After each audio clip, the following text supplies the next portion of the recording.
믿음의 가장 깊은 차원, 가장 큰 차원이 오늘 본문에 나오는 순교의 영성이다. 이렇게 우리가 생각할 수 있겠습니다. 오늘 존 버년의 철로역정의 이야기는 순교의 열매라는 주제입니다.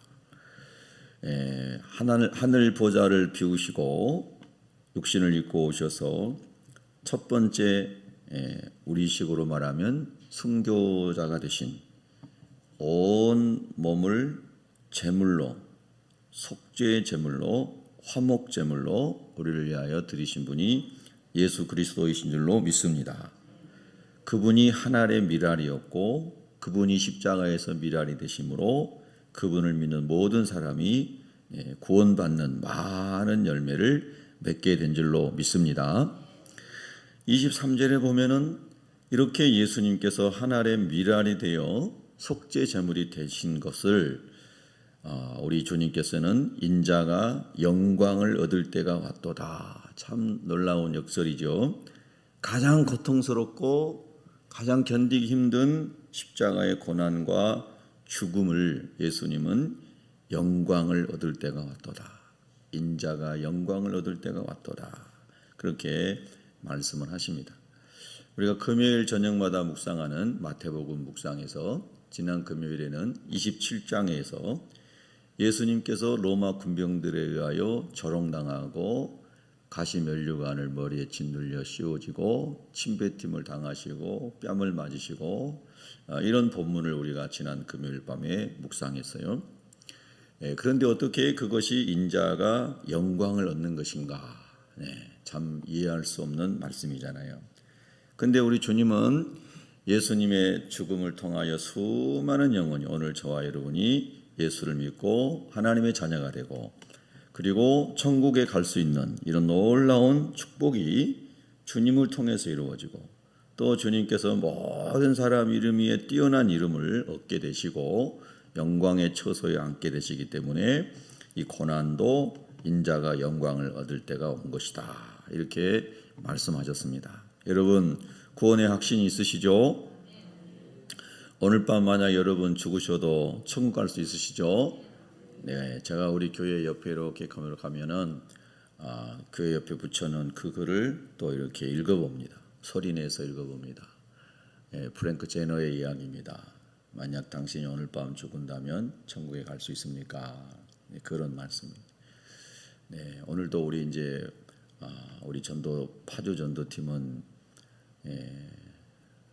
하늘 사랑교회 임진각에 있는 하늘 사랑교회에서 전도하는데 예전에 마을 전도하면서 마을 회관 5군데에서 사람들 한 70여 명 모시고 와가지고 다 이렇게 전도잔치 하면서 결신하고 했잖아요.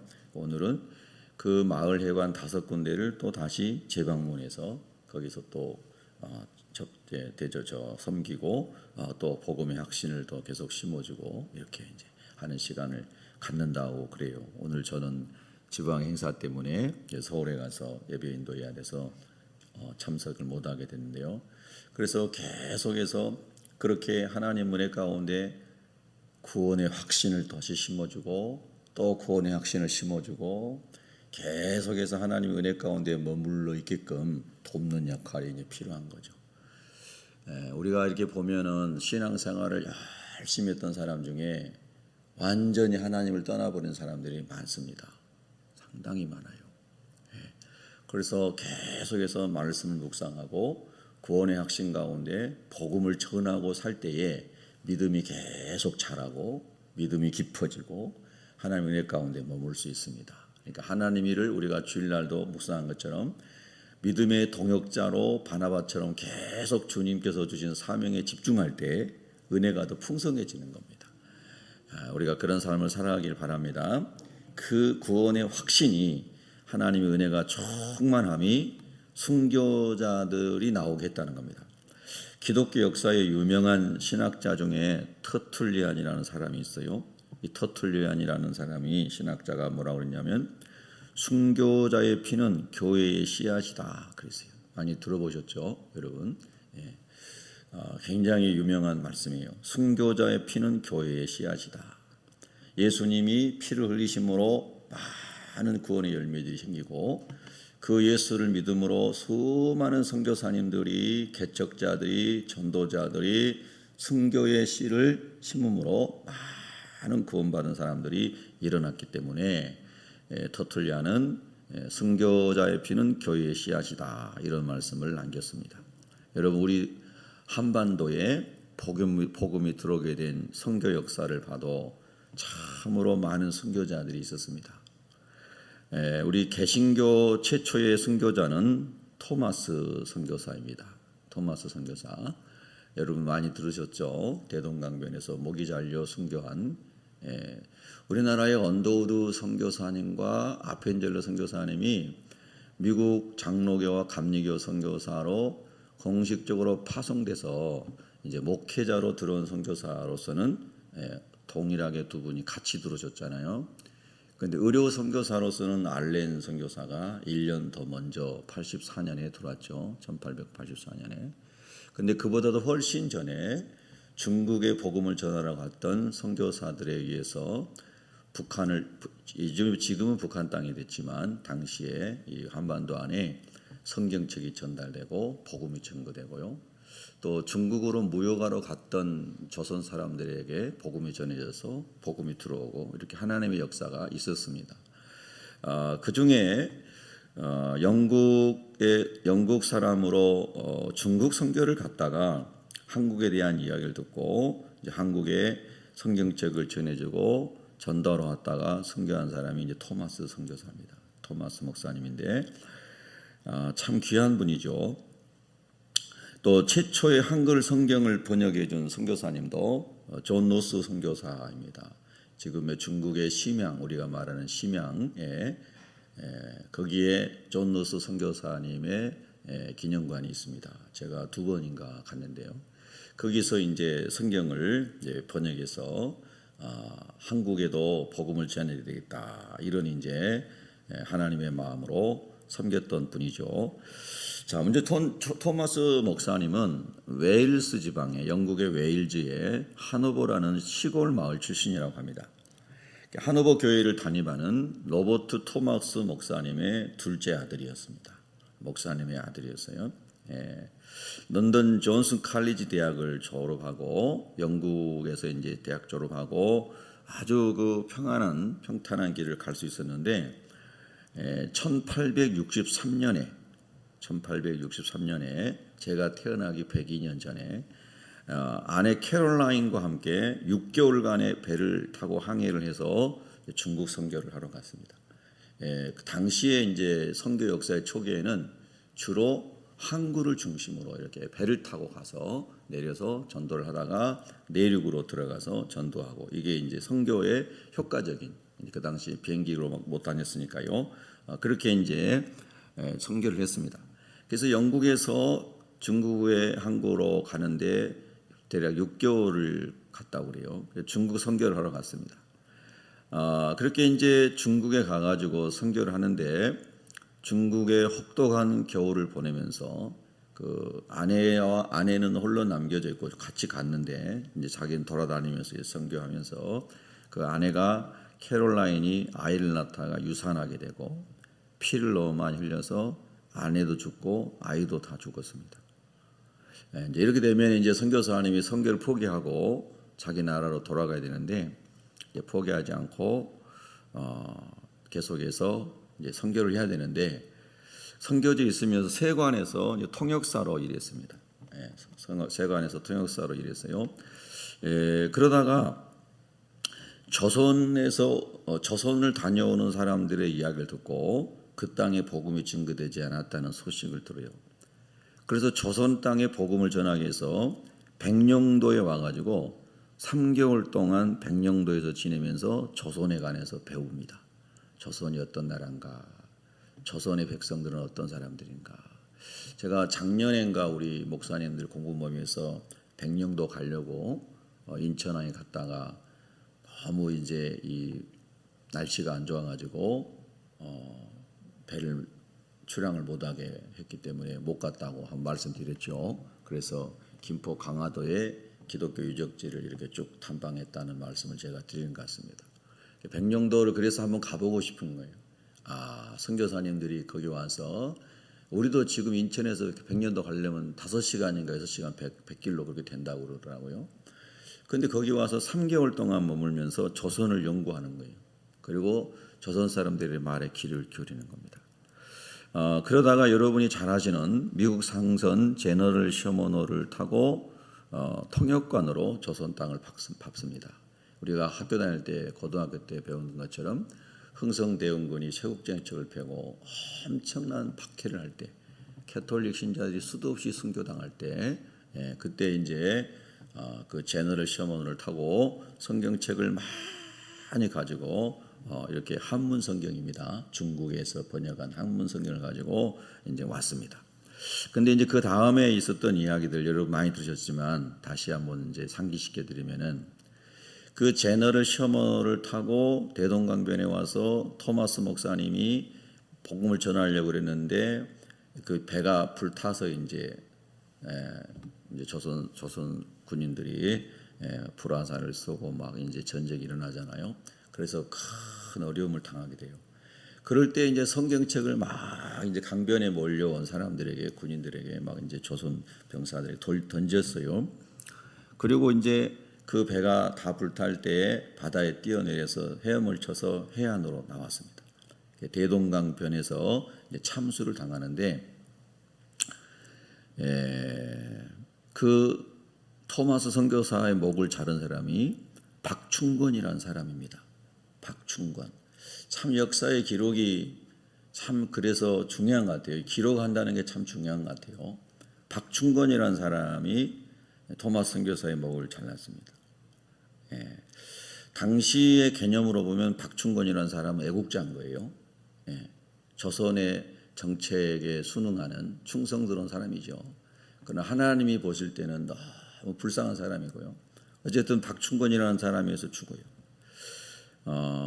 여러분 촉망받던 젊은이가 좋은 학교를 졸업하고 앞길이 다 열릴 수 있는 사람이 복음으로 가슴이 가득 차서 아내와 함께 그 먼 중국 땅에 오고 그리고 조선에 대한 이야기를 듣고 또 이렇게 이제 와서 순교를 하는 거예요. 오늘 성경에 나오는 한 알의 밀이 땅에 떨어져 죽은 거죠. 그렇죠? 그러면 이 사람의 죽음은 너무 무익한 죽음이 아닌가? 무슨 열매가 있는가? 성경책 던져주고 성경책 몇 권 전해주고 아무도 나 예수 믿습니다 한 사람이 없었어요. 근데 죽었어요. 이 사람이 뭐 유명하게 막 TV에 나오는 목사님이 돼갖고 그런 사람도 아니고 교회가 막 붕대가지고 10,000명, 20,000명 모이는 것도 아니고 그 멀리서 와가지고 아내도 죽고 태어나던 아이도 죽고 자기도 목 잘려 죽고 이게 무슨 의미가 있는 건가 라고 질문할 수 있다는 거죠.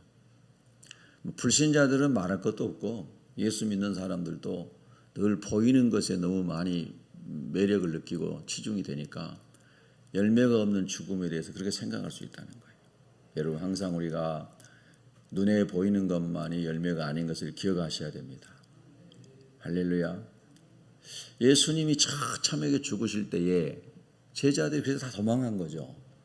예수님이 하늘 권세를 가지고 로마 제국을 다 무너뜨리고 이스라엘 독립시키기를 제자들은 원했는데 너무나 비참하게 예수님이 그렇게 가서 죽으니까 제자들이 다 도망간 거 아닙니까?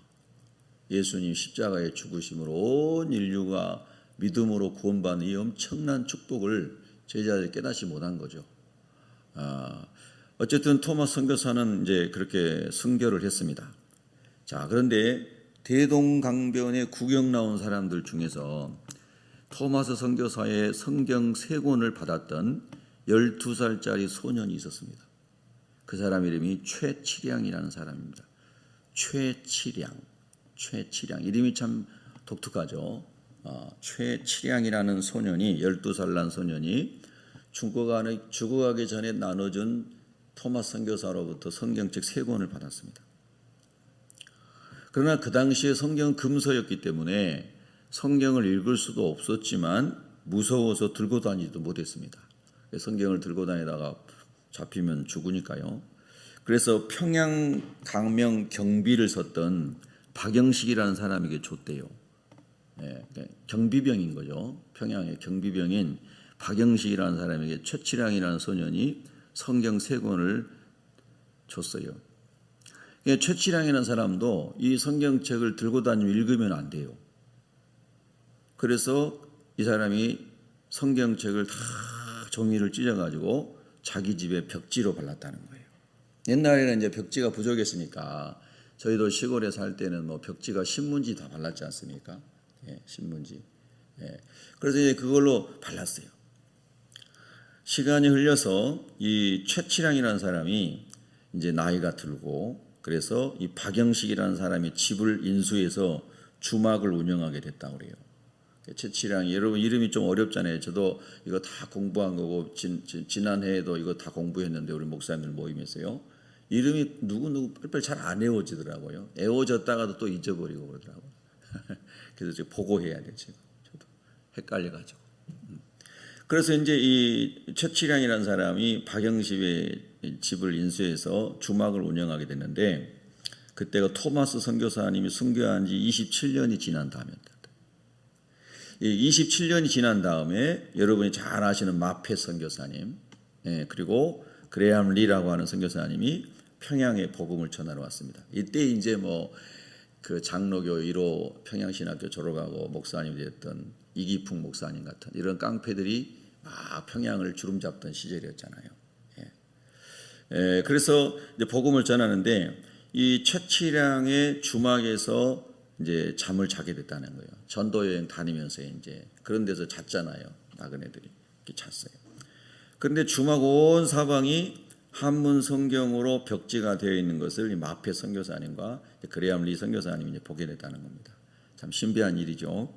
그래서 최치량을 불러가지고 이게 어떻게 된 건가 이렇게 물어봤죠.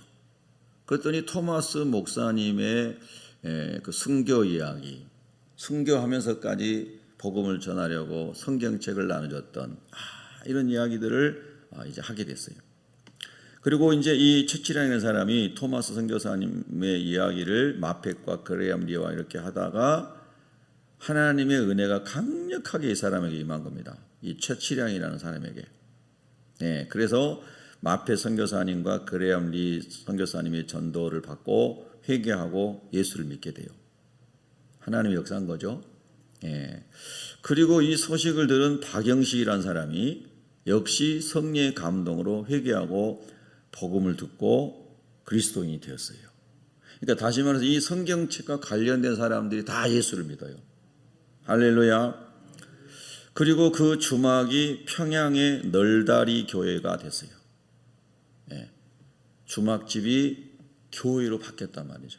그 사람들이 그 집과 관련된 사람이 다 예수 믿고 다 성령 받아서 널다리 교회로 바뀌었어요.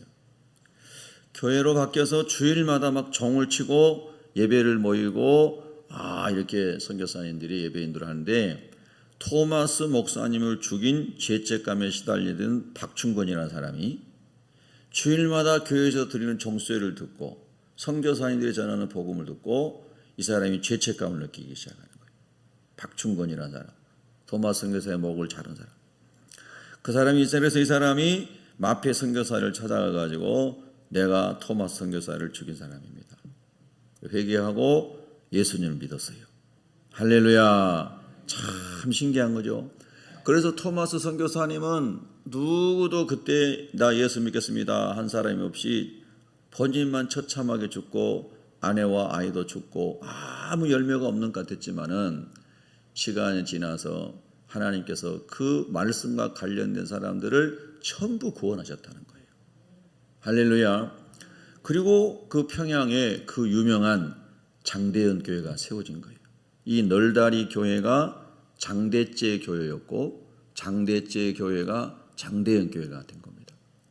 돌아가신 김동길 목사 교수님이 연세대학교 교수님이 여기 파주에 여기 고양시 저 북쪽에 덕이동 쪽에 통합측 우리 목사님이 제가 아는 목사님이 장대현 교회를 세웠었습니다.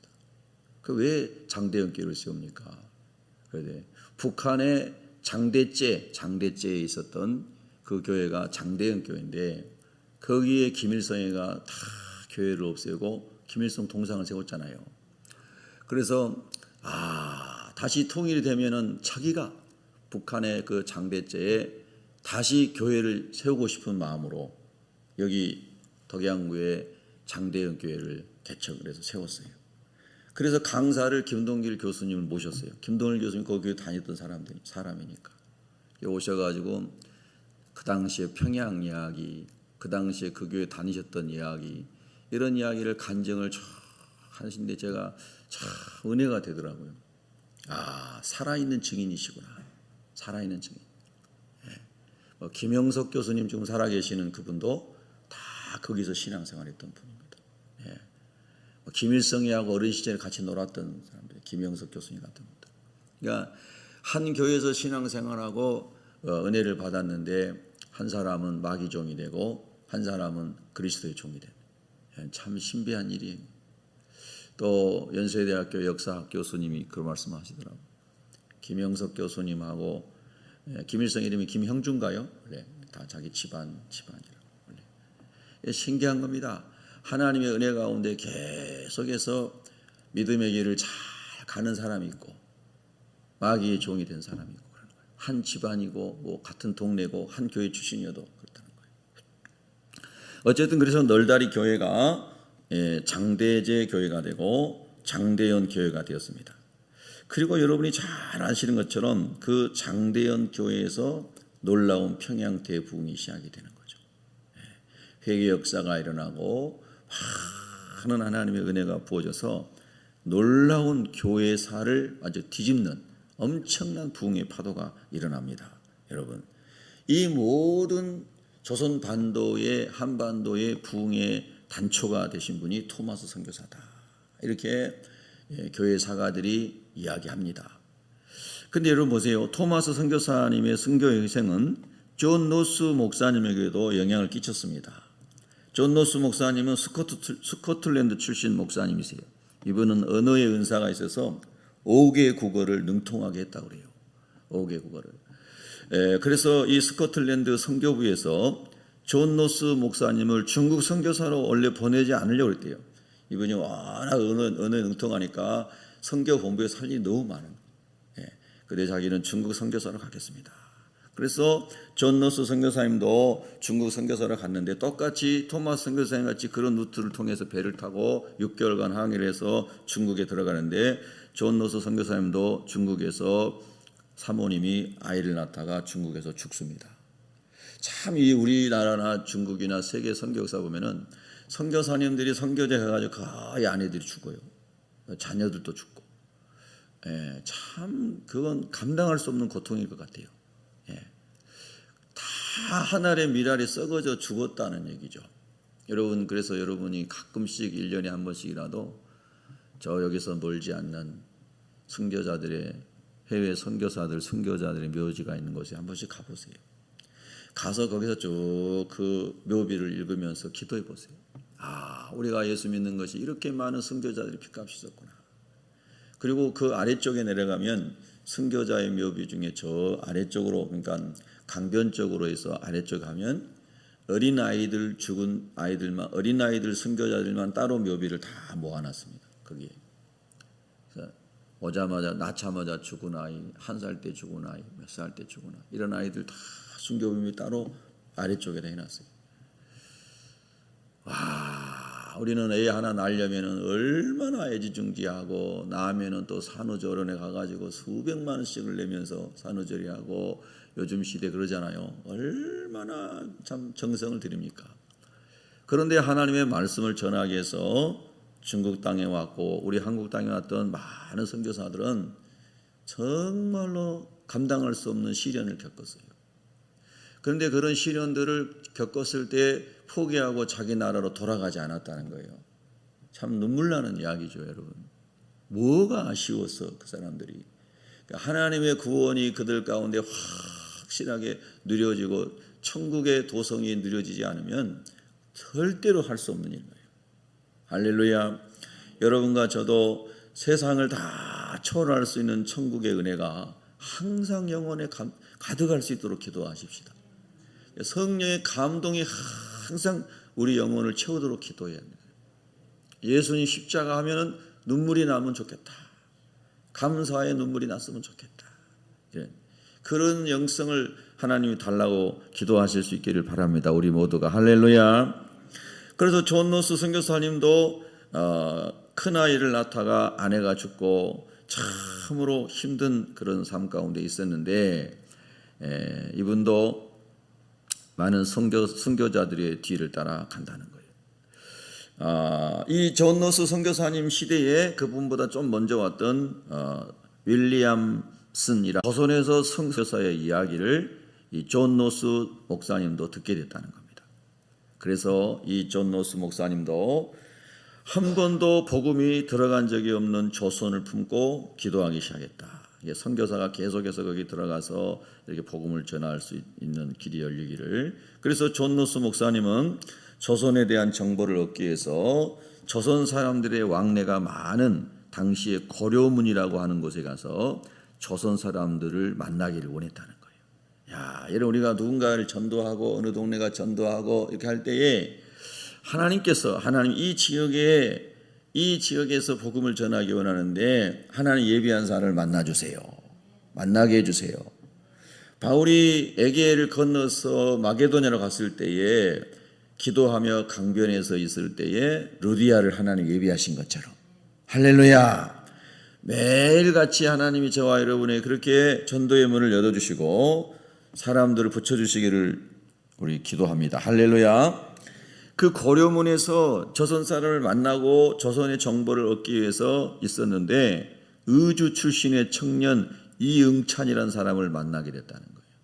마게도냐에서 바울이 만난 루디아 같은 사람인 거죠. 이응찬이라는 사람을 만났어요. 이응찬이라는 사람을 만나가지고 한국어를 배우기 시작합니다. 이번 아까 언어의 은사가 있다고 그랬죠. 5개 국어를 할 정도로. 이 하나님이 놀라운 거예요. 그래서 이응찬이라는 사람을 만나서 한국어를 터득해요. 어떤 사람은 언어를 12년 공부해도 말 한마디 못하지만은 어떤 사람은 2년만 공부해도 통역을 하더라고요. 우리나라 아이들 저도 마찬가지지만은 요즘 아이들은 유치원 때부터 영어를 배우잖아요. 고등학교 졸업해도 영어로 말이 잘 안 돼요. 그냥 문법 위주로만 공부해가지고 옛날에는요.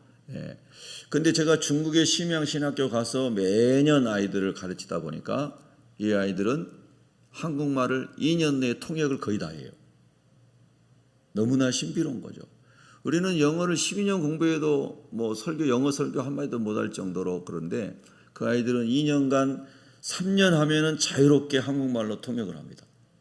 제가 가가지고 거기 소수민족 아이들이 많아요. 한족도 있지만 그래서 50명 정도가 옥수수밭의 비밀 장소에서 지하 신학교를 운영했는데 자기들도 언어가 잘 소통이 안 되니까 선교사님이 한국말로 통일해서 강의를 한 거예요.